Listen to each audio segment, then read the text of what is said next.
บ้านใจเป็นลูกสาวไทยพี่ขอนั่งดูมาหันคนงามดอกคำพูอยู่ที่ว่ามีคู่แล้วบอกคนงามพอสุ่มมาเจอที่ได้มาถามรักษาพี่นานใครเอาเมื่อบานเนี่ยอยากไปขันมาหันน้ำนาดนอ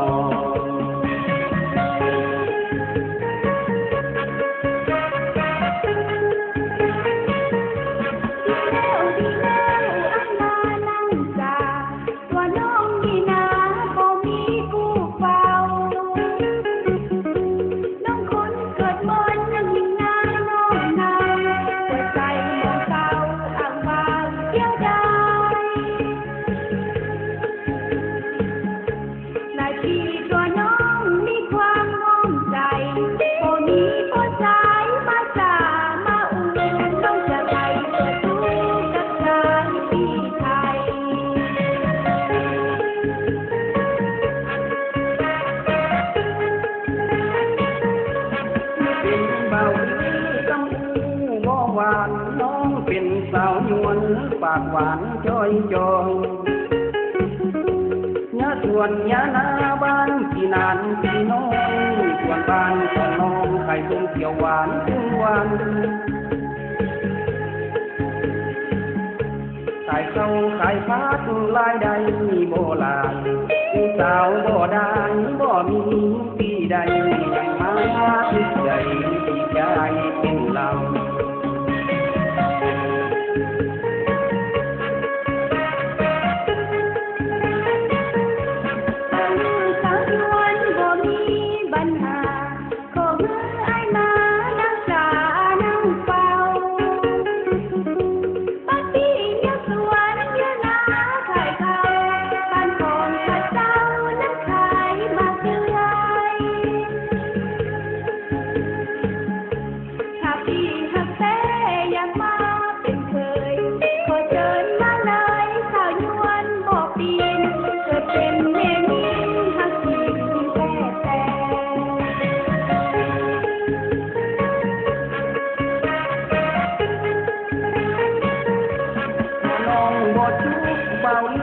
จะมาขอแต่งงานกันโนเป็นเคยแม่เท่าตามที่ตามกองบ่ละมองเศร้าที่นางน้องเนาจะว่าสันใด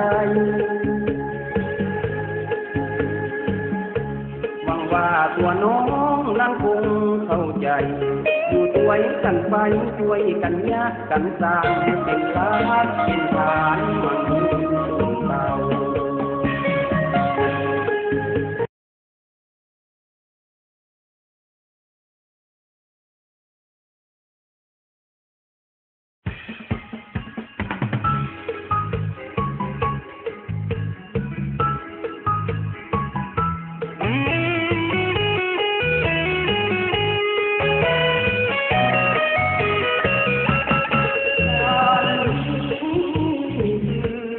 ไม่น้องสามสมคำกล่าวที่น้องสานสวยงามพวงใหญ่น้องสานว่านี้มีเรื่องสืบสาวไกลงานตั้งชื่อว่าไว้น้องใส่เจ้าแม่คุณตาน้องสานแห่งนี้หัดตำนานเจ้าแม่คุณตาเจ้าโนคำพญาคาตานปุดดินเป็นบ่อไปก่อเจดีย์สวยงามพระธาตุศาสดารามกล่าวเป็นนามจนถึงทุกวันเรื่องเพียงปีทุกทีนั้นมีงานใหญ่สองเอาได้ไปสัญญาใจที่แม่คุณสาตรงงานช่วงเรือมวนเอาเรือแท่น้องนางได้ชิมอาหารพื้นบ้านเกี่ยวลามลายอันแซ่บนุ่ม นในยามลาทีลำวงสามัคคีรวมคนดีฮักกันมันแก่นก่อนอื่นสักทิศมีลำนี้เลือกคู่ชายแห่งก็เฮาผูกพันเป็นแฟนอยู่ดินแดนเจ้าแม่คุณตา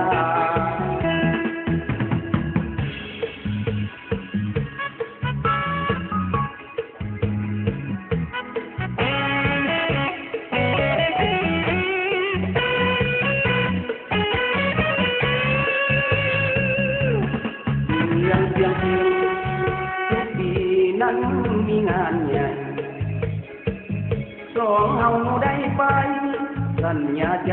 ที่แม่คุณสาต้มงานช่วงเรือมวนเอาเรือแท่น้องนาง